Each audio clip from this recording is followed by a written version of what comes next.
এদিকে ঝানবাই পৌঁছে যায় তার প্রথম গন্তব্যের গ্রামে। এখানে ঝানবাই আর টং মুখোমুখি হবে বলে দেখানো হচ্ছিল প্রায়, কিন্তু না, তারা একে অপরের পাশ কাটিয়ে চলে যায়। অর্থাৎ তাদের এখন আর মুখোমুখি হওয়া হয় না। ঝানবাই তার গুপ্তচরের থেকে ফরেস্ট যাবার ম্যাপ সংগ্রহ করে।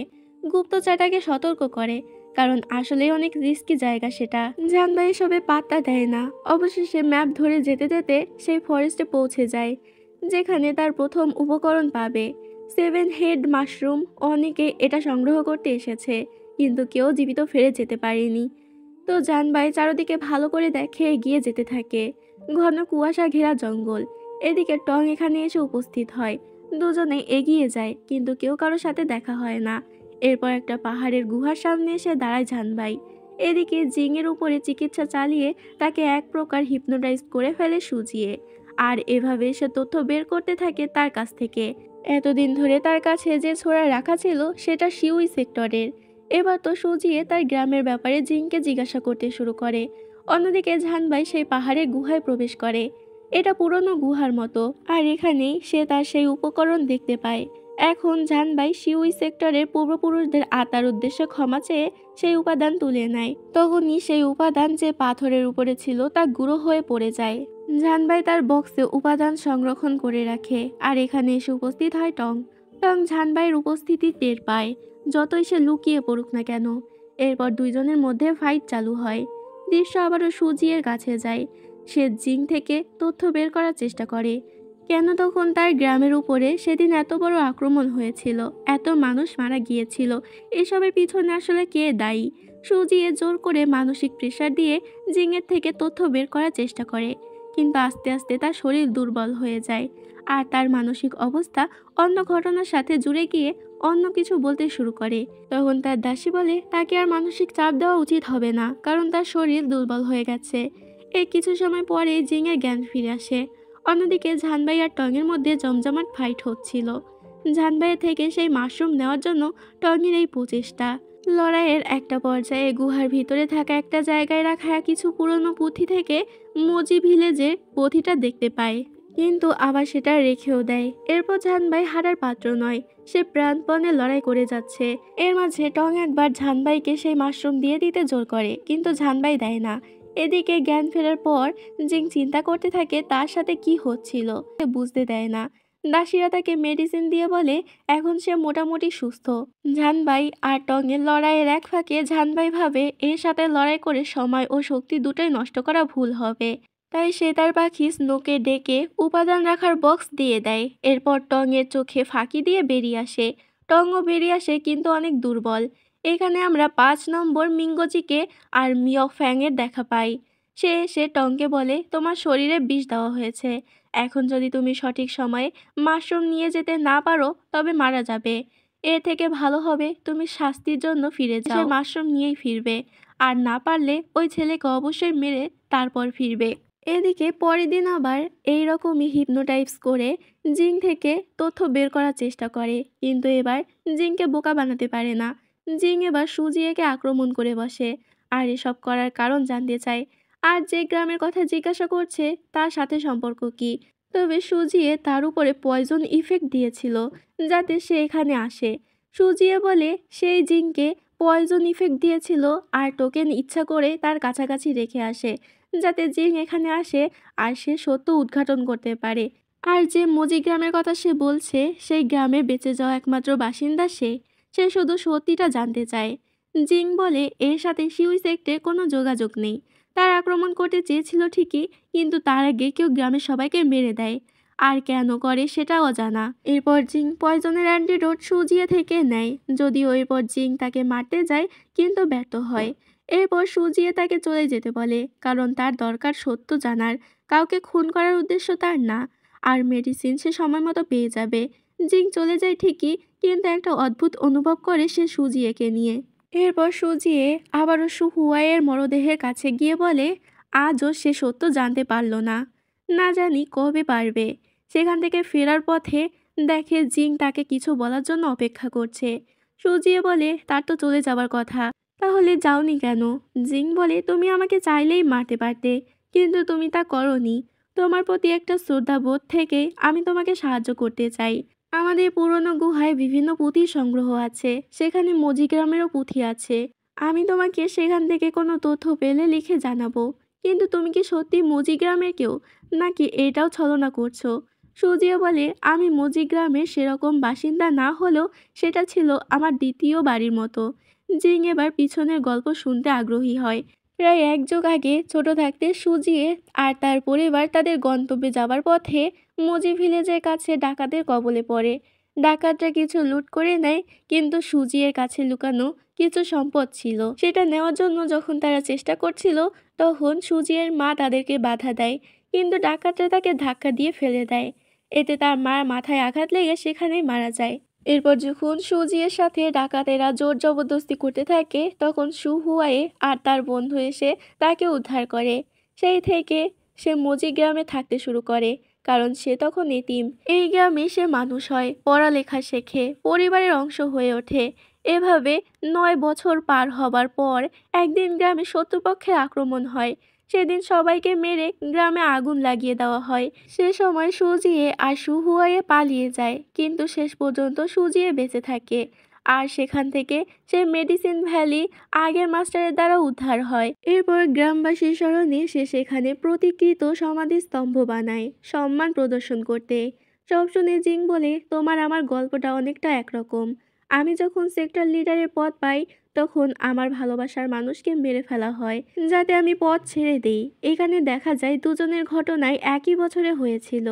এখন দুজনের গল্প একই রকম হওয়ার কারণে তারা বন্ধু হবার আহ্বান জানায়, ধর্ম ভাই বোনের সম্পর্কের মতো। এরপর সেদিন রাতে পাখি স্নো এসে মেডিসিন ভ্যালির গাছে বসে। কিছুক্ষণ পর সেখানে সকাল হয়ে যায় এবং ছানবাই সেখানে এসে পৌঁছায়। সে এসেই বলে, অনেকদিন ধরে দেখা হয় না, কি অবস্থা? সুজি অবাক হয়ে বলে, সে জীবিত ফিরে এসেছে। এরপর বিরক্তি ভাব নিয়ে বলে, এসব এমনভাবে বলে লাভ নেই, আমার তো ক্লোজ কেউ না। জানবাই বলে, আমরা দুজন তো দুজনকে সাহায্য করেছি অনেক, তাও কি আমরা বন্ধু হতে পারিনি? সুজিয়ে বলে, কাজ না থাকলে যেতে পারো। তখন জানবাই বলে, আমি যে 7 হেড মাশরুম পাঠালাম স্নোকে দিয়ে, পেয়েছিলে? সুজিয়ে ঘাবড়ে যায়, কারণ ভিতরে শিউই সেক্টর লিডার আছে, তার হাতে পড়লে শেষ সব। অন্যদিকে জিং তার প্রাসাদে ফিরে যাওয়ার জন্য বিদায় নিতে আসে, কিন্তু সুজিয়ে বাইরে থাকায় তাকে না বলেই যেতে হবে। তখন সে মাটিতে সেই মাশরুম পড়ে থাকতে দেখে তুলে নেয়, যদিও স্নো সেটা নিয়ে নেওয়ার চেষ্টা করে, কিন্তু জিং তখন স্নোকে আহত করে। তখনই সেখানে সুজিয়ে এবং ঝানবাই চলে আসে। জিং রেগে বলে, আমাকে তোমরা এখানে চালাকি করে বন্দি করে রেখে এটা চুরি করে এনেছো। সুজিয়ে বলে, এটা মেডিসিনের উপাদান, তাই আনতে বলা হয়েছে তাকে। জানবাই তার কাজের জন্য ক্ষমাও চায়, কিন্তু জিং তাদের শাস্তির ব্যবস্থা করে, কারণ এ নিয়ে সেনাদের কাছে ব্যাখ্যা দিতে হবে। সুজিয়ে আর জানবাই রাজি হয়। এরপর জিং 2 পাত্রে 2 প্রকার বিষ নেয়, তাদেরকে পান করতে বলে, আর বলে এটার মধ্যে একটা সাধারণ বিষ আর একটা মারাত্মক, তাই কে বেশি ক্ষতিগ্রস্ত হবে তা তার চয়েসের উপরে নির্ভর করে। কিন্তু জানবাই দুটোই খেয়ে নেয়, কারণ সে জানে তার ক্ষতি হলেও সুজিয়ে ঠিকই তাকে বাঁচিয়ে নেবে। কিন্তু সুজিয়ের ক্ষতি হলে কে বাঁচাবে? যদিও জিং তেমন বিষ দেয়নি, কিন্তু একটু পরে তার শরীরে বিষক্রিয়া শুরু হয়। তবে এই বিষ জিংয়ে দেওয়া বিষ না, এটা হলো টংয়ের সাথে ফাইটের সময় যে তরবারির আঘাত লেগেছে সেই বিষ, যা অত্যন্ত মারাত্মক। দ্রুত জানবাইয়ের চিকিৎসার ব্যবস্থা করা হয়, কিন্তু পরিস্থিতি খারাপ হতে থাকে। তাই এবার সুজিয়ে তার বিশেষ পদ্ধতি অবলম্বন করে মেডিসিন তৈরি করে, আর ব্লাড পুশের মাধ্যমে শরীরের বিষ বের করার চেষ্টা করে এবং সফল হয়। এখন জানবাইয়ের জীবন ঝুঁকি মুক্ত। বাইরে এসে জিংয়ের সাথে সুজিয়ে এ নিয়ে কথা বলতে থাকে। জিং বলে, জানবাই অনেক সাহসী এবং দক্ষ মানুষ, আমরা এই মাশরুম দিয়ে মৃত্যু থেকে ফিরিয়ে আনা চিকিৎসা করে থাকি। সেটা সে সাহস করে দক্ষতার সাথে নিয়ে এসেছে, যা খুবই প্রশংসনীয় কাজ। তার উপরে দ্বিধা ছাড়াই নির্ভয়ে 2 কাপ বিষ পান করে নিল। এখন সে সুস্থ, এতেই আমার খুশি। অথচ সুজিয়ে ভাবে জিং এখনো রেগে আছে। জানবাইয়ের সেবার দায়িত্ব 2 দাসীকে দেওয়া হয়। তারা বলাবলি করে জানবাই আসলেই সুদর্শন, তা না হলে সুজি এত কেয়ার করতো না। এরপর আমরা আবারও সেই বোট খেলার জায়গায় যাই, যেখানে সে পুরুষটা তার চাল দিতে আসে। সে আসলে পঞ্চম মিঙ্গজি মিয়াও ফ্যাং। এবার এখানে মিয়াও সুই আসে আর বলে, আমি আসবো আশা করনি তাই না? যদি বলি তুমি এতদিন আমার সাথে খেলেছো। এই বলে সে গুটি চাল দিতে যায়। কিন্তু মিয়াও ফ্যাং বলে এখান থেকে চলে গেলে ভালো হয়। মিয়াও সুই চলে যায় আর বলে যায় দ্রুতই চ্যাং উজুর সাথে দেখা করা উচিত, না হলে সমস্যায় পড়বে সে। মিয়াও ফ্যাং তার চাল দিয়ে চলে যায়। এরপর সুজি আসে আর আড়াল থেকে মিয়াও সুইকে দেখে নেয়। আসলে যার সাথে এভাবে লুকোচুরি খেলছে সে আসলে কে। সুজি আর তার দাসী ঝানবাইয়ের ব্যাপারে আলাপ করছিল। হং বলে সে এখন সুস্থ, তবে জ্ঞান ফিরতে সময় লাগবে। কিন্তু হঠাৎ ঝানবাই ঘুম থেকে উঠে বাইরে আসে, যা সুজিয়েকে অবাক করে দেয়। ঝানবাই তাকে ধন্যবাদ জানায় তাকে আবারও বাঁচানোর জন্য, কিন্তু সুজিয়ে বলে মিষ্টি কথায় চিড়ে ভিজবে না। সুজিয়ে এবার ঝানবাইকে তার চিকিৎসার জন্য দ্বিগুণ অর্থ প্রদানের দাবি করে। জানবাই বলে আমার জীবনের দাম এত, কিন্তু সুজিয়ে বললে এটা ওষুধের দাম ছিল। এরপর তারা একটি নিরিবিলি জায়গায় আসে। সুজিয়ে অ্যাবাকাস দিয়ে সেই ফিগুলো গণনা করছিল। জানবাই এই হিসাব দেখে অবাক হয় এবং তার দক্ষতা দেখে সেই সাথে খরচের কথা ভেবে তার কষ্ট লাগে। সে নানাভাবে সুজিয়েকে ইমপ্রেস করার চেষ্টা করে। সে বলে সুজিয়ে যে এত টাকা নেয় আসলে তার মেডিসিন ভ্যালি সবাইকে ভালো রাখার জন্য, আর এখানে সবাই এতিম। তার উপরে সে একটা গ্রামের দেখাশোনাও করে। সুজিয়ে জিজ্ঞাসা করে এসব কথা তুমি কোথা থেকে জানলে। জানবাই বলে সেদিন যাবার পথে সে নিজে চোখে দেখেছে। এরপর হং সুজিয়েকে একটা বিশেষ পানীয় পান করতে দেয়। জানবাই এটার ঘ্রাণ পেয়ে আরও লোভ সামলাতে পারে না। সেও 1 কাপ দাবি করে হংয়ের কাছে। হং তখন ঘরে চলে যায় কিছু না বলেই। এবার ঝানবাই সেটা নিজেই নিতে যায়, কিন্তু সুজিয়ে বারবার তাকে আটকায়। কিন্তু ঝানবাই তো এটা পান না করে ছাড়বে না। সুজিয়ে ভয় দেখায় তার শরীর এটা সহ্য করতে পারবে না, এমনকি সে বন্ধাও হয়ে যেতে পারে। ঝানবাই ভাবে সে মজা করছে। এরপর ঝানবাই বলে বেশি না, মাত্র 1 কাপ খাবো। এরপরই আমি বেরিয়ে পড়বো অন্য উপাদান খোঁজার জন্য। এবার একটু ঘাবড়ে যায় সুজিয়ে, কারণ এই শরীর নিয়ে তার বের হওয়া একেবারেই ঠিক না। পরবর্তী উপাদান খুঁজতে গেলে সে মারাও যেতে পারে। আগে তার ট্রিটমেন্ট করতে হবে। জানবাই জিজ্ঞাসা করে কতদিন লাগবে, 3 দিন, 5 দিন? সুজিয়ে বলে সেটা নির্ভর করে ওষুধের দাম দেওয়ার উপরে। কিন্তু ঝানবাই এখন একেবারে অর্থহীন। তখন সুজিয়ে তার সাথে থাকা একটা পেন্ডেন্ট দেখে দাবি করে সেটা তাকে দিয়ে দিতে, তবে ঝানবাই সেটা দিতে নারাজ। তাই সুজিয়ে অন্য উপায় বের করে। অন্যদের প্র্যাকটিক্যাল শেখানোর জন্য ঝানবাইকে জীবন্ত মডেল হিসেবে কাজ করতে হবে। এতদিন পুতুল দিয়ে শিখিয়েছে, আর আজ জীবন্ত মানুষ দিয়ে শেখাবে। এটার জন্য জানবাইকে অনেকক্ষণ দাঁড়িয়ে থাকতে হবে। সে লজ্জা পাচ্ছিল, এত মেয়ের সামনে এভাবে অপমানিত হতে হবে তাকে। তার পাখিও তাকে নিয়ে হাসাহাসি করছিল। এর মধ্যে সুজিয়ে বলে তুমি তোমার দেনা পরিশোধের জন্য এসব করছো, তাই ঠিকভাবে সাহায্য না করলে কিন্তু আমি ছাড় দিব না। এরপর জানবাইয়ের শরীরে বিভিন্ন সূচ গেঁথে আকুপাংচারের পদ্ধতি শেখাচ্ছিল সুজিয়ে। এক পর্যায়ে জানবাই জিজ্ঞাসা করে ব্যক্তিগত প্রতিশোধ নেওয়ার জন্য কি সুজি এমন করছে। এর উত্তর না দিয়ে সুজিয়ে এবার আকুপাংচার হিসেবে 2 ঘন্টার জন্য কথা বলতে বা নড়াচড়া করতে অক্ষম করে দেয় জানবাইকে, যাতে সে নড়াচড়াও না করতে পারে। এবার সবাই যখন তাকে রেখে চলে যায়, এর কিছু সময়ের মধ্যে জানবাই তার অভ্যন্তরীণ শক্তিশালী পাওয়ার দিয়ে নিজেকে মুক্ত করে ফেলে, আর একই পদ্ধতি ব্যবহার করে সুজিয়েকে 2 ঘন্টার জন্য মূর্তি করে দেয়। আর বলে সে কেবল তার শেখানো 3টি আকুপাংচার পয়েন্টই শেখেনি, বরং সেগুলি তার উপরে ব্যবহারও করেছে। সুজিয়ে তো হতাশায় দাঁত কিরমির করতে বাধ্য হয়েছিল। অন্যদিকে বরফের মরুভূমিতে টং মৃত্যুর দ্বার প্রান্তে শুয়েছিল। সেখানে মিয়াও শিউ আসে। তাকে এমন অবস্থায় দেখে তাকে সাহায্য করার কোনো ইচ্ছা পোষণ করেনি। এর পরিবর্তে তাকে দেখে হেসেছিল আর বলেছিল তুমি এটাই ডিজার্ভ করো। এরপর সে চলে যায়। এরপর টং একটা ঘরের মধ্যে যায়, তার শরীরে অসহ্য যন্ত্রণা করছিল। এই সময় ফ্ল্যাশব্যাকে দেখানো হয় আগে কিভাবে চ্যাং উজু তাকে তার শক্তি ব্যবহার করে টেকনিক শিখিয়েছিল। আসলে চ্যাং উজু এভাবে টংকে নিজের নিয়ন্ত্রণে রাখতে চেয়েছিল। টং সেই স্মৃতি মনে করে এখনকার কষ্ট সহ্য করতে চেষ্টা করছিল। এদিকে আমরা ইউয়ানি সেক্টরের লিডার আর তার সাথে মিয়াও ফ্যাংকে বোট খেলতে দেখি। ফ্যাং হেরে যায়, এটা দেখে লিডার চ্যাং আশাহত হয়। এবার লিডার বলে তুমি সুজিয়ের সাথে বোট খেলছো ইদানিং, এটা কি উচিত হচ্ছে? মিয়াও ফ্যাং মাপ চায় আর তাকে শাস্তি দিতে বলে। লিডার এবার তাকে এ মাসের জন্য পয়জনের অ্যান্টিডোট দেবে না বলে জানিয়ে দেয়। এখন অ্যান্টিডোট না পেলে এই বিষয়ের প্রভাবে তার মৃত্যু পর্যন্ত নিয়ে যেতে পারে।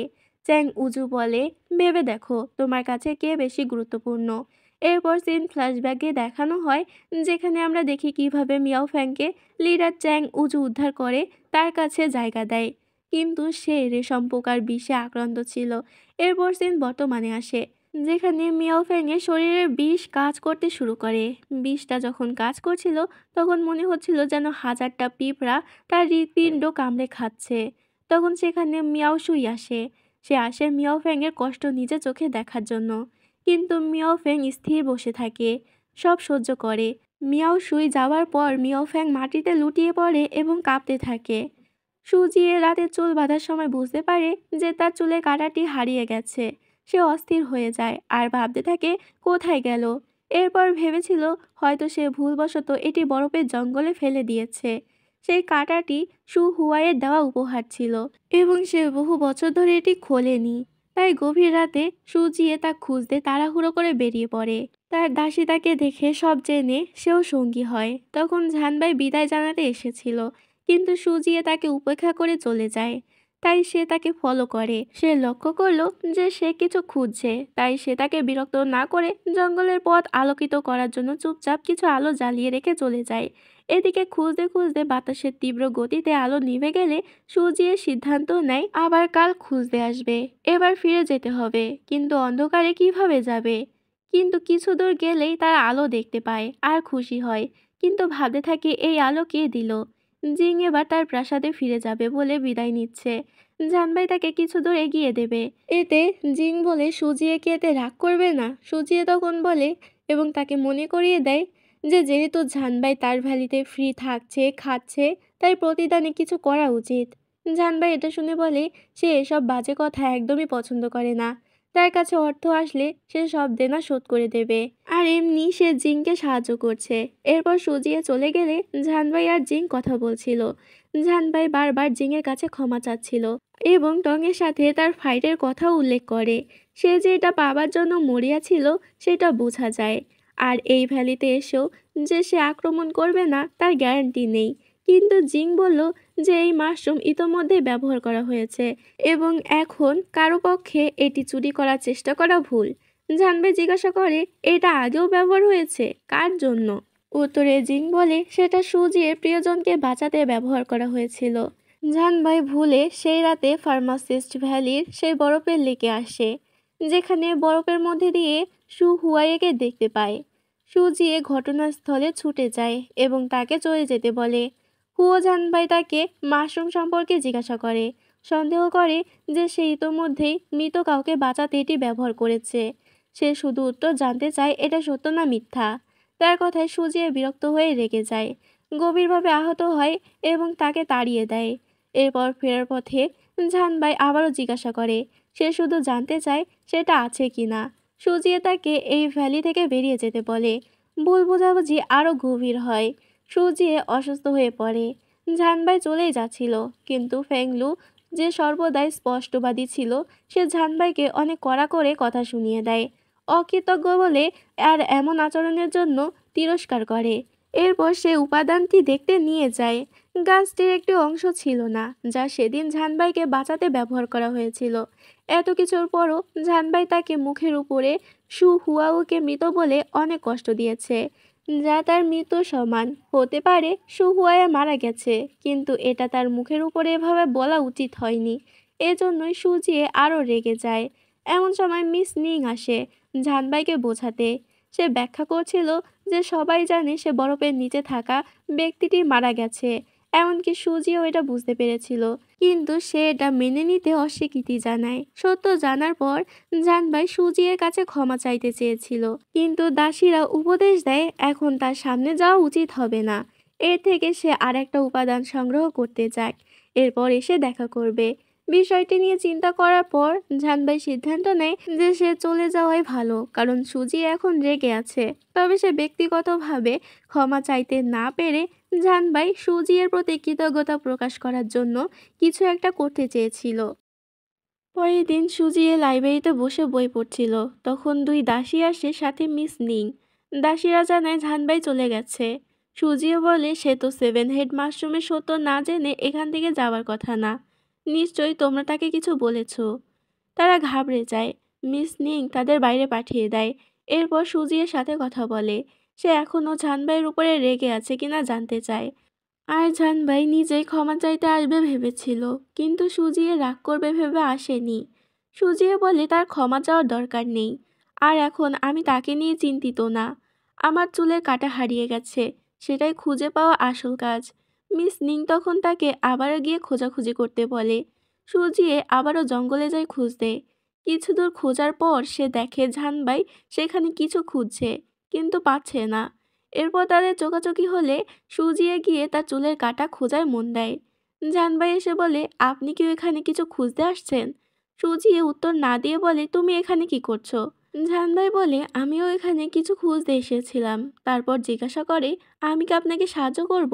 সুজিয়ে না বলে দেয়। তারপর সে বলে, একসাথে খুঁজলে তাড়াতাড়ি পাওয়া যাবে। সুজিয়ে বিরক্ত হয়ে বলে, তোমার তো চলে যাওয়ার কথা, এখনো এখানে আছো কেন? তখন জানবাই নানা ব্যাখ্যা দিতে থাকে। এমন সময় আকাশ কালো হয়ে আসতে দেখে সুজি দ্রুত জঙ্গল থেকে বের হতে যায়। কিন্তু এদিকে সে হঠাৎ গম্ভীর হয়ে যাওয়ায় বারবার জিজ্ঞেস করতে থাকে, সে কি রেগে আছে? সুজিয়ে বলে, কথা না বলে তাড়াতাড়ি এখান থেকে বের হতে হবে, তুষার ঝড় শুরু হবে, আর দেরি করলে এখানে আটকা পড়ে যাব আমরা। তখন তারা দ্রুত বের হওয়ার চেষ্টা করে, কিন্তু ঝড় শুরু হয়ে যায় আর তারা এক প্রকার আটকাই পড়ে যায়। তখন সুজিয়ে একটা গুহা দেখিয়ে তাতে আশ্রয় নেওয়ার কথা বলে। জঙ্গল থেকে গুহা পর্যন্ত সুজিয়েকে আগলে নিয়ে আসে জানবাই। এরপর গুহায় ঢোকার পর সুজিয়ে দূরে সরে যায়। জানবাই একটু চমকে যায়। সে বলে, আমি ভাবলাম আবার থাপ্পড় মারবেন কিনা। সুজিয়ে বলে, তুমি আমাকে প্রোটেকশন দেওয়ার জন্য আগলে নিয়ে এসেছো, এটা আমি বুঝতে পেরেছি। এরপর সুজিয়ে জানবাইকে তার গরম কাপড় খুলতে বলে। হঠাৎ এমন বলায় জানবাই কিছুটা ঘাবড়ে যায়। জানবাই কথা না বাড়িয়ে গরম কাপড় খুলে তাকে দিয়ে দেয়। সে সেটা জড়িয়ে এক জায়গায় বসে পড়ে। এরপর বলে, তুমি 7 হেড মাশরুমের পাওয়ারে আছো, তাই তোমার সমস্যা হবে না। আর তুমি এখানে আমার চুলের কাঁটা খুঁজতে সাহায্য করতে এসেছিলে। জানবাই জিজ্ঞেস করে, এটা সে কিভাবে জানলো? তবে সুজিয়ে এর ঠিক মতো উত্তর দেয় না। এরপর জানবাই বলে, আজ চলে গেলে এখানে আপনার সাথে আটকা পড়তাম না। যদিও ভালো হয়েছে যে আপনাকে হেল্প করতে পারছি। কিন্তু সুজিয়ে বলে, আমার তো মনে হয় তুমি আমার জন্য ব্যাড লাক। এবার জানবাই কিছুটা রেগে বলে, এতটা অকৃতজ্ঞ না হলেও পারতেন। আর হ্যাঁ, 7 হেড মাশরুম নিয়ে আমি আপনাকে ভুল বুঝেছিলাম, কারণ জিং আমাকে বলেছিল সেটা আপনি আপনার প্রেমিকের জন্য ব্যবহার করেছেন। আমি আমার ভুল স্বীকার করে ক্ষমা চাইছি। আমি সব কিছু ব্যাখ্যা করছি আপনার কাছে। সব শুনেও সুজিয়ে চুপ থাকে। আসলে তার অনেক ঠান্ডা লাগছিল। বাইরের তুষারপাতের তীব্রতা বাড়তে থাকে, আবার দিনের আলো কমতে শুরু করেছে। তাই এর মধ্যেই জানবাই যায় জঙ্গল থেকে কিছু কাঠ সংগ্রহ করে আনার জন্য, গুহায় আগুন জ্বালানোর উত্তাপ বাড়াতে। সুজিয়ে এসব দেখে জিজ্ঞাসা করে, এর মধ্যে সে কাঠ কই পেল? এরপর জিজ্ঞাসা করে, ঝড় কি কমেছে? জানবাই বলে, এখন অন্ধকার নেমেছে আর বাইরেও ঠান্ডা, এর থেকে ভালো আপনি রেস্ট করুন।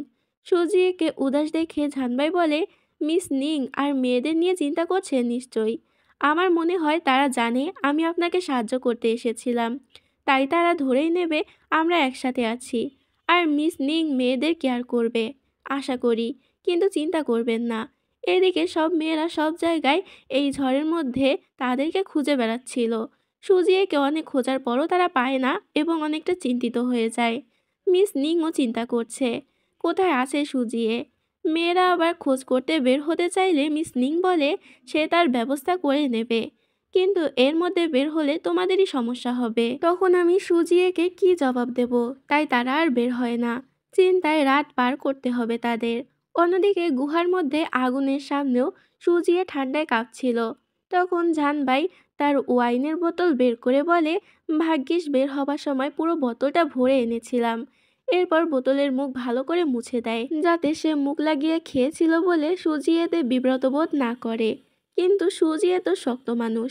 জানবাই ওয়াইন অফার করলেও সে নেয় না।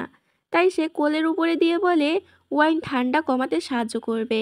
কিছুক্ষণ পর সুজিয়ে ঠিকই পান করে। জানবাই জিজ্ঞাসা করে, এখন কি তার ভালো লাগছে কিনা। সুজিয়ে বলে, আমি সাধারণ ওয়াইন একদমই পছন্দ করি না। জানবাই হেসে বলে, ভাঙবেন তবু মচকাবেন না, এমন একটা অবস্থা আপনার। আরও বলে, পুরো বোতল আপনার, আমি আর ওর থেকে পান করব না, নিশ্চিন্তে থাকুন। সুজিয়ে বলে, ভেবে বলছো তো? পরে ঠান্ডায় জমে মরে গেলেও কিন্তু আমি দেখব না। জানবাই বলে, আপনি এটা একদমই করবেন না আমি জানি। সুজিয়ে বলে, ভবিষ্যতে যদি কোনোদিন আপনার উপকার করতে পারি তবে। এইটুকু বলার পরই সুজিয়ে থেমে যায়। জানবাই বলে, কি বলতে চাচ্ছিলেন? আমাকে বিয়ে করবেন নাকি? এরপর দুজনে অনেকক্ষণ নীরব হয়ে যায়। এরপর নীরবতা ভেঙে জানবাই বলে, কোনো সময় একটু সিরিয়াস হতে পারেন না? সুজিয়ে হাসে। জানবাই তখন বলে, আপনার সেন্স অফ হিউমার নাই। সুজিয়ে বলে, তোমার আছে? তোমার ভালোবাসার মানুষ তো আরেকজনকে বিয়ে করেছে, তাই না? জানবাই বলে, আজে বাজে কথা বাদ দিন। চিউসুই আমার বোনের মতো। সুজিয়ে বলে, আমি কি ওর নাম বলেছি? তুমি অবাক হয়েছো তাই না, যে কিভাবে তোমাদের ব্যাপারে জানলাম? জিজ্ঞাসা করবে না?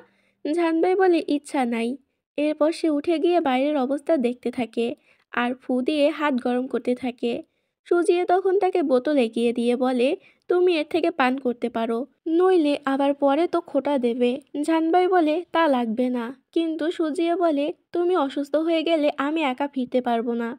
এরপর বোতলের মুখ খুলে ভালো করে মুছে দেয়। জানবাই এবার বোতল থেকে এক চুমুক নিয়ে আবারও ফেরত দেয়। এরপর সুজিয়ের পাশে গিয়ে বলে, আমরা এখন বোতল শেয়ার করছি। এখন তো আমরা বন্ধু হলাম, তাই এখন মিস্টার হু না ডেকে জানবাই রাখবেন। সুজিয়ে মাথা নাড়ে, মনে হয় ঘুম পাচ্ছে। কিন্তু জানবাই তাকে ঘুমাতে নিষেধ করে, ঘুমালে সমস্যা হতে পারে। এরপর জানবাই সিদ্ধান্ত নেয় তার জীবনের গল্প বলবে। অন্তত সুজিয়েকে জাগিয়ে রাখা যাবে। সুজিয়ে বলে, তুমি গল্প বলতে চাইছো? আমি কিন্তু জোর করছি না, তোমার প্রাইভেসিতে। এরপর জানবাই বলে, ছোটবেলায় আমার বাবা মা মারা যায়। এরপর টিয়ানশান সেক্টরের লিডার আমাকে অ্যাডপ্ট করে। তখন আমি আর চিউসুই একসাথেই বড় হই। কিন্তু কখনো ভাবিনি সে আমাকে ছেড়ে চলে যাবে, চুংহুয়াকে বিয়ে করবে। এরপর আমিও সোয়ার্ড সেক্টরে চলে যাই। এর বহু বছর পর আবারও দেখা হয়। ভাবিনি আবারও দেখা হবে। সেই চাঞ্চল্য কমে গেছিল অনেক তার। আমিও ভেবেছিলাম এসব মনে করে লাভ নেই। এরপর চুংহুয়া মারা গেলে চিউসুইয়ার মুখে রেখে যায়। আমিও এখন তাদেরকে পরিবার হিসেবে মনে করে নিলাম। সুজিয়ে হয়তো ঘুমিয়ে পড়েছে, অনেকবার ডাকার পরও ওঠেনি। জানবাই ভয় পেয়ে যায়, কারণ ঘুমিয়ে গেলেই সমস্যা। কিন্তু না, আর কিছু সময় ডাকতেই সে উঠে যায়। এরপর সে বলে, আসলে এতটা জড়িয়ে থাকার মানে নেই, যেটা চলে গেছে তার জন্য। তবুও মাঝে মাঝে হতে হয়। জানবাই জিজ্ঞাসা করে, এর জন্যই হয়তো আপনি চুলের কাঁটা খুঁজছিলেন। এটা নিশ্চয়ই ওই লোকটা দিয়েছিল। সুজিয়ে বলে, তার নাম সুহুয়ায়ে। সে না থাকলে আমি আর জীবিত থাকতাম না। হয়তো শিয়ালে বা মাছে খেয়ে ফেলতো। তার জন্যই আমি আজ এখানে আছি। জানবাই বলে, একদিন ঠিকই আসবে, সেদিন আপনি তাকে বাঁচিয়ে তুলতে পারবেন। কিন্তু সুজিয়ে বলে, আমার ভয় হয়, হয়তো সেদিন আর আমার দেখা হবে না। বাইরের এই তুষার ঝড়ের তীব্রতা যেভাবে ঠান্ডা বাড়াচ্ছে। এরপর জানবাই বলে, আমি এখানে আছি, আমি আপনাকে রক্ষা করব। এরপর সে গুহার দরজায় গিয়ে দাঁড়ায়, যাতে বাতাস আসায় বাধা পড়ে। সারা রাত সেখানে দাঁড়িয়ে থাকে। এক সময় বসে ঘুমিয়ে পড়ে। সকাল হয়ে যায়। তখন তার পাখি স্নো এসে তার ঘুম ভাঙায়। সে উঠে দেখে আগুন নিভে গেছে এবং সুজিয়ে জ্ঞান হারিয়ে ফেলেছে। অনেকবার ডাকে, ধাক্কা দেয়, নাকে হাত দিয়ে নিঃশ্বাস পরীক্ষা করে, দেখে সে জীবিত আছে কিনা। যখন দেখে সে নিঃশ্বাস নিচ্ছে তখন স্বস্তি পায় আর তাকে সুস্থ করার চেষ্টা করে। তার হাতের তালু গরম করার চেষ্টা করে। এরপর তাকে নিয়ে ঘাড়ে করে মেডিসিন ভ্যালির দিকে যেতে শুরু করে। সুজিয়ে তখন অল্প অল্প জ্ঞান আসে। যেতে যেতে হঠাৎ পা পিছলে পড়ে যায় তারা, কিন্তু জানবাই অনেক কষ্টে সেটা ঠেকায়। তারা অনেক নিচে নেমে আসে। সুজিয়ে বা সুহাইয়ের নাম ডাকতে থাকে। জানবাই তখন তাকে বলে, উঠে পড়ুন, আপনার জন্য সুহুয়াই অপেক্ষা করছে, তাকে বাঁচাতে হবে, চুলে কাটা খুঁজতে হবে। এভাবে দমে গেলে হবে না। এভাবে ডাকতে থাকে। এরপর স্নো উড়ে আসে আর জানবাই তাকে বলে সাহায্যের ব্যবস্থা করতে। তারপর আবারও সুজিয়েকে নিয়ে চলতে শুরু করে। মাঝপথে থেমে তাকে নিজের শরীরের পাওয়ার ইউজ করে উত্তপ্ত করার চেষ্টা করে। ততক্ষণে মিস নিং ও অন্যান্যরা চলে আসে। এরপর তাকে ঘরে এনে চিকিৎসার ব্যবস্থা করা হয়। জানবাই বাইরে দাঁড়িয়ে পায়চারি করছিল। মিস নিং বেরিয়ে আসলে তার কাছে সুজিয়ের খবর নেয়। এরপর মিস নিং তাকে ধন্যবাদ জানায়। জানবাই বলে, সে দুবার আমার জীবন বাঁচিয়েছে, এইটুকু তার জন্য করতেই পারি। মিস নিং বলে, আমি খুব খুশি হয়েছি যে সুজিয়ে তোমার মতো বন্ধু পেয়েছে। কিন্তু জানবাই এখনো শিওর না যে সুজিয়ে তাকে বন্ধু ভাবে কি না। এরপর তারা কথা শেষ করে চলে যায়। পরের দিন জানবাই ভোরে উঠে জঙ্গলে গিয়ে বড় বড় পাত্র রেডি করে দেয়, যাতে বেশি বেশি পানি সংগ্রহ করতে পারে সুজিয়ে। সুজিয়ে পানি নিতে এসে এসব দেখে জানবাইয়ের অনেকটা প্রশংসা করে, যতই সে সামনে রুড আচরণ করুক। এরপর দেখা যায় জানবাই এক জায়গায় বসে ছোট কাঠের লাঠি কাটছিল, কিন্তু বারবার ভেঙে যাচ্ছিল দেখে রাগ হয় তার। এরপর সে তার ছুরি আনতে ঘরে যায়, কিন্তু এসে দেখে কে যেন ছুরি রেখে গেছে। একটু আগে তার এই কর্মকাণ্ড সুজিয়ে দেখছিল, আর সেই রেখে গেছে। এরপর জানবাই রেডি হয়ে সুজিয়ের কাছ থেকে বিদায় নিতে আসে। সে দ্বিতীয় উপাদান আনতে বের হবে। সুজিয়ে বলে এখনো শরীর সুস্থ হয়নি, এর মধ্যে বের হলে বেঁচে ফিরতে পারবে তো? মারাত্মক আহত হয়ে ফিরে এসো না, আমার এত সময় নেই তোমাকে সারিয়ে তোলার। জানবাই বলে আমি জানি আপনি ঠিকই সারিয়ে তুলবেন। এরপর বিদায় দেওয়ার সময় 2 বোতল বড় দেখে ওয়াইন দিয়ে দেয়। এটা সুজিয়ের স্পেশাল রিজার্ভের ওয়াইন। এরপর বিদায় দিয়ে বলে আমি কিন্তু সিরিয়াসলি বলছি, মারাত্মক আহত হয়ে ফিরে আসার দরকার নাই। আমি আর চিকিৎসা করব না। আর একটা নতুন বছর এগিয়ে আসছে, সেই উৎসবের জন্য দাসীরা এখন থেকেই প্রস্তুতি নিচ্ছে। একজন বলে জানবাই যদি এর মধ্যে আসতে পারে তবে আমাদের সাথে উৎসবে যোগ দিতে পারবে, কিন্তু অপরজন বলে মনে হয় না সে দ্বিতীয় উপাদান নিয়ে ফিরতে পারবে। এ সময় সুজি এসে বলে সে যে অঞ্চলে যাচ্ছে সেটা অনেক জটিল জায়গা। সে প্রথম উপাদান পেয়েছে, কারণ তখন জিঙ্ক মেডিসিন ভ্যালিতে ছিল। জানবাইকে বাধা দেওয়ার কেউ ছিল না, তারপরও তাকে অনেক কষ্টে সেটা পেতে হয়েছে। তাই আমার মনে হয় দ্বিতীয় উপাদান পেতে জানবাইকে আরও বেগ পেতে হবে। ঠিক এই সময় জানবাইয়ের পাখি স্নো এসে হাজির হয়। তাকে দেখে সুজিয়ে বলে জানবাই এখন এখানে নেই, কিন্তু তুমি এখানে কেন এসেছো? তারপর স্নো একটা বক্স তার সামনে ফেলে দিয়ে চলে যায়। সুজিয়ে সেই বক্স খুলে দেখে তাতে একটা কাঠের হেয়ারপিন আর একটা চিঠি। দাসীরা তো উদ্গ্রীব হয়ে জিজ্ঞাসা করে জানবাই চিঠিতে কি লিখেছে, কিন্তু তাদের একজন সবাইকে সরিয়ে দেয়, কারণ এটা সুজিয়ের প্রাইভেট ম্যাটার। সুজিয়ে চিঠি খুলে পড়তে শুরু করে। তাতে লেখা তুষার ঝড়ের দিন আপনার জ্ঞান ফেরানোর জন্য চুলে কাটা নিয়ে মিথ্যা বলার জন্য দুঃখিত। আমি সেই হেয়ারপিন খুঁজে দিতেও ব্যর্থ হয়েছি, তাই ক্ষমা চাওয়া হিসেবে এই হেয়ারপিন বানিয়ে উপহার দিলাম। চিঠি পড়া শেষে সুজিয়ে সেই হেয়ারপিন ভালো করে দেখে বলে কাজ সুন্দর, কিন্তু এখনও ভালো ফিনিশিং হয়নি। এরপর সেটা নিয়ে ঘরে চলে যায়। প্রথমে চিন্তা করে তার গহনার বাক্সে রাখবে, কিন্তু পরে কি যেন চিন্তা করে সেটা বাইরেই রাখে। আর স্নো ওদিকে জানবাইকে গিয়ে হাজিরা দিয়ে বোঝায় সে তার কাজ সম্পন্ন করেছে। জানবাই এবার যেতে যেতে আবারও সেই বাড়ির সামনে দাঁড়ায়, যেখানে আগেরবার তাদের মেয়ে পা সুস্থ করে দিয়েছিল, কিন্তু না বলেই চলে গিয়েছিল। আজ এখানে পানি নিতে এসেছে। লোকটা তাকে চিনতে পেরে বলে আরে তুমি তো সেই ছেলেটা, আমাকে চিনতে পেরেছো? জানবাই বলে সে চিনতে পেরেছে। এরপর লোকটা তার পরিচয় দেয়, তার নাম ম্যাং। এরপর জানবাই বলে আমাকে পানি ভরে দিন, আমার আবার বের হতে হবে। কিন্তু ম্যাং আজকে তাকে ছাড়বে না, তাকে অনেক অনুরোধ করে। আর এখন যেতে যেতে রাত হয়ে যাবে, তখন থাকারও কোনো জায়গা পাবে না। আর ম্যাংয়ের স্ত্রীর রান্নার হাত অনেক ভালো, তাই রাতে থেকে খেয়ে যাওয়ার অফার দেয়। জানবাই আর কি করার, মেনেই নাই। অন্যদিকে জিং তাদের সেক্টরের প্রাচীন গুহায় এমন এলোমেলো অবস্থা দেখে জানবাইকে গালি দিতে থাকে।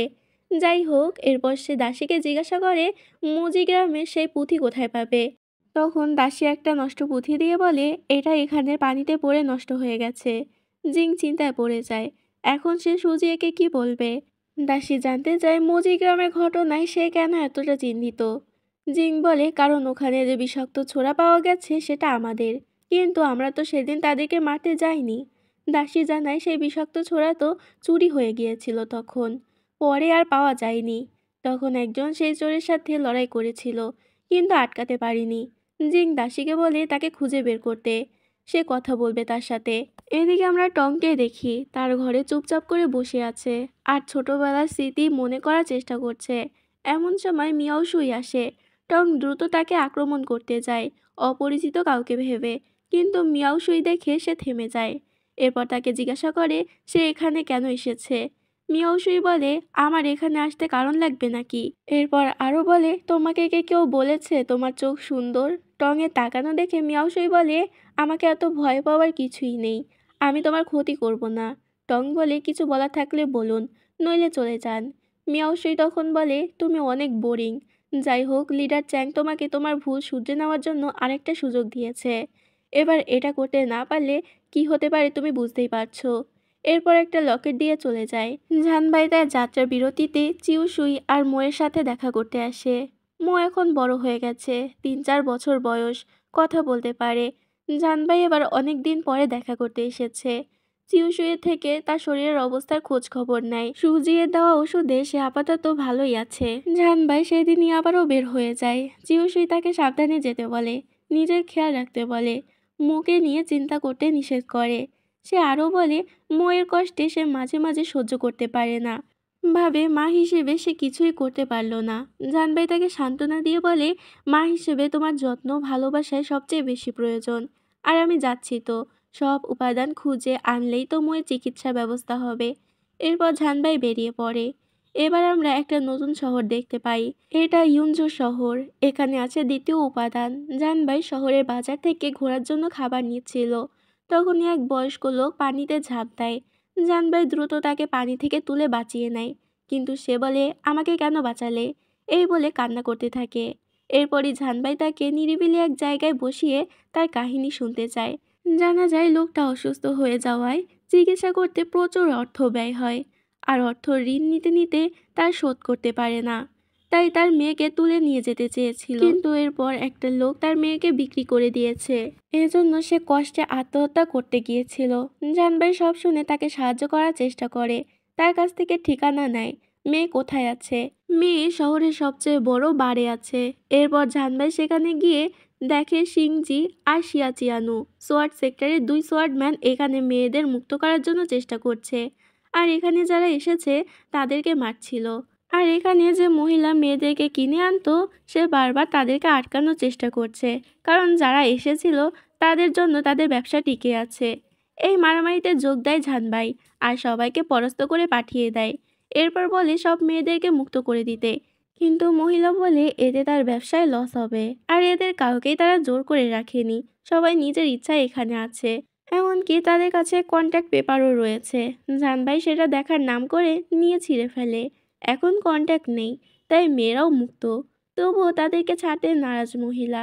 এরপর উপর থেকে এখানে সবচেয়ে সুন্দরী লিউ ফেই ফেই বলে এদেরকে ছেড়ে দিতে। চিয়ানো তো ফেই ফেইকে দেখে মুগ্ধ হয়ে যায়, কিন্তু সে তাকে পাত্তা না দিয়ে চলে যায়। এরপর জানবাই সেই লোকের মেয়েকে এনে তার হাতে তুলে দেয়। লোকটা তাদেরকে অনেক ধন্যবাদ জানায়। এই ঋণ শোধ করার ক্ষমতা তার কাছে নেই, তাই সে ক্ষমা চায়। পরে জানবাই তাকে কিছু অর্থ দিয়ে নতুন জীবন শুরু করতে বলে। এরপর জানবাই শিংজি আর চিয়ানো একটি সরাইখানায় বসে। এখানে চা নাস্তা করার ফাঁকে শিংজি জিজ্ঞেস করে জানবাই এখানে কেন এসেছে।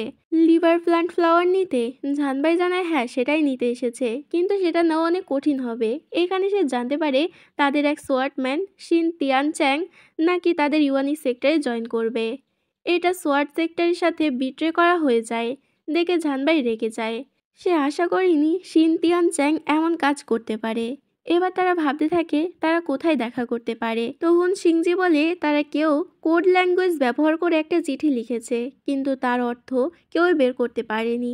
জানবাই চিঠিটা চায়। সে ভালো করে পড়ে বুঝতে পারে এই লোকেশন হচ্ছে সেই বাড়ির, কিন্তু যেহেতু জানবাইয়ের লিভার প্লান্ট ফ্লাওয়ার লাগবে তাই সে তাদেরকে লোকেশন ভুল বলে। এরপর রাতে তাদেরকে ধরে ফেলার সিদ্ধান্ত নেয়, কিন্তু এখানে আবার 3 জনের মধ্যে ঝামেলা বাঁধে। সেখানে জানবাই যে চুংহুয়াকে মেরে ফেলেছিল সেটা নিয়েও চিয়ানো কথা তোলে। তাই আজ সে যে তিয়ান চ্যাংকে মেরে ফেলবে না এর কোনো গ্যারান্টি নেই। এভাবে ঝামেলা করে যে তার মতো চলে যায়। আর শেষে জানবাই বের হওয়ার সময় ধরা খায় বিল দেওয়া নিয়ে। একে তার কাছে পয়সা নেই, তার উপরে বিল না দিলে ছাড়বেও না। কিন্তু তখন লিও ফেই ফেই এসে তাকে বাঁচিয়ে নেয়। ফেই ফেই আসলে দেখা করতে এসেছিল জানবাইয়ের সাথে আর তাকে ধন্যবাদ জানাতে, কারণ সে মেয়েগুলোকে উদ্ধার করে নিয়েছে। যদিও ফেই ফেই ওই বারে আছে, কিন্তু তাও সে চায় না কোনো মেয়েকে জোর করে ওখানে রাখা হোক। এরপর কথা শেষে বিদায় নিয়ে চলে আসে জানবাই। রাতে চিয়ানু আর শিংজি জানবাইয়ের বলা লোকেশনে থাকে, কিন্তু জানবাই চলে যায় সেই বারে। আর এখানে দূরে দাঁড়িয়েছিল টং। আর সেখানে কিছু সময় থাকার পরেই সে দেখে ইউয়ানি সেক্টর থেকে আসা এক লোক উপরে উঠে যাচ্ছে। জানবাই তাকে ফলো করে আর উপরে গিয়ে সে তিয়ান চ্যাং আর সেই লিভার প্লান্ট ফ্লাওয়ার পায়। সে দ্রুত তার টেকনিক খাটিয়ে তিয়ান চ্যাংকে ফ্রিজ করে দেয় আর ফ্লাওয়ার নিয়ে পালিয়ে আসে। কিন্তু ইউয়ানি সেক্টরে সেই লোক তাকে ফলো করতে থাকে। অন্যদিকে সিংজির কাছে জানবাইয়ের চিঠি আসে। সে ক্ষমা চেয়ে চিঠি লেখে, প্রথমত লোকেশন চেঞ্জ, আর দ্বিতীয়ত এই ফ্লাওয়ার লাগবে তাই নিয়ে চলে যাওয়া। কাজ হলে সে এসে সবার কাছে ক্ষমা চাইবে। অন্যদিকে জানবাই আর ইউনি সেক্টরের ওই লোকের সাথে ভালো ফাইট হচ্ছিল। প্রায় পরাজিত করে ফেলেছে জানবাই তাকে, কিন্তু এদিকে টং জানবাইয়ের রূপ ধরে আসে আর তিয়ান চ্যাংকে মেরে ফেলে। সে যখন উপরে আসছিল, ফেই ফেই তার আচরণে পরিবর্তন দেখে তাকে ডাক দেয়, কিন্তু সে কথাই বলে না। এদিকে ফাইট করে ক্লান্ত হয়ে গেলে শেষে জানবাই তাকে ব্লক করে ফ্রিজ করে চলে যায়। অন্যদিকে তিয়ান চ্যাং যখন উপর থেকে নিচে পড়ে আহত অবস্থায়, তখন সিংজি চিয়ানু তাদের লিডার এসে হাজির হয়, আর এভাবে তিয়ান চ্যাংকে দেখে অবাক হয়। তিয়ান চ্যাং মারা যাওয়ার আগে হু জানবাইয়ের নাম বলে যায়। সে ফুল চুরি করেছে, তার সাথে তিয়ান চ্যাংকেও মেরে ফেলেছে, তাই এখন তাকে পেলেই মারার নির্দেশ দেওয়া হয়।